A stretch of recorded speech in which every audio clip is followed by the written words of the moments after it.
ஒரு பொட்டல் காடு, பொட்டல் காடு, ஓரத்தில் ஒரு மரம், அதை தாண்டி ஒரு காடு. பொட்டல் நிலம், ஒற்றை மரம், அதை தாண்டி காடு.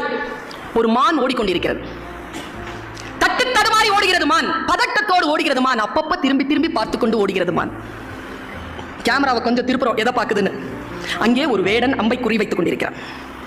அந்த மானை குறிவைத்துக் கொண்டிருக்கிறான் ஒரு வேடன். அதிலே அகப்பட்டு விடக்கூடாது என்று பதறி பதறி ஓடுகின்ற மான் அந்த ஒற்றை மர நிழலில் கொஞ்சம் ஆசுவாசப்படுவதற்காக நிற்கிறது.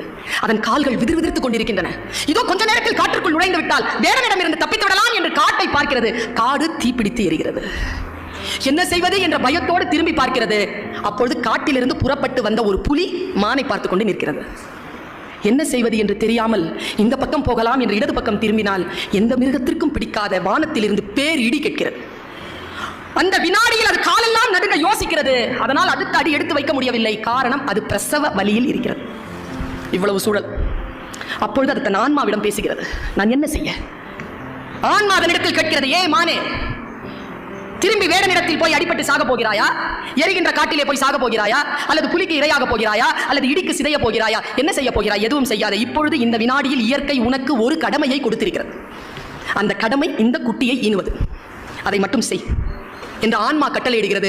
அந்த ஆன்மாவின் கட்டளைக்கு அடிபணிந்த அந்த மான் எல்லா பேராபத்துகளையும் மறந்துவிட்டு குட்டியை ஈனுவதில் தன்னுடைய கவனத்தை செலுத்துகிறது. குட்டி ஈனக்கூடிய அந்த சூழலை வேடன் பார்க்கிறான். குட்டி இதோ பிறந்துவிட போகிறது என்கின்ற நிலையில் வேடன் கொஞ்சம் அந்த பக்கம் திரும்பி பார்க்கிறார். அங்கே ஒரு புலி நிற்கிறது. இந்த பிரசவ வாடைக்கு புலி வந்துவிடக் கூடாது என்று மனம் ஏதோ ஒன்று செய்ய தன் அம்பை சரியாக புலியிடத்தில் திருப்புகிறான் வேடன். புலியை அடிக்கிறான். தன் மீது அம்பு பாய்ந்த போது தன்னை அடித்த வேடனை துரத்துகிறது புலி. 2 ஆபத்து காலி. இடி இடித்ததில்லையா? அந்த வினாடியில் பெரும் மழையாக பெய்து காட்டிலே இருக்கக்கூடிய தீ அடைகிறது. இது கதை. சொல்லும் நீதி என்ன தெரியுமா?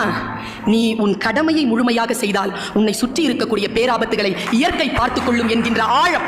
நம் மனம்தான் நமக்கு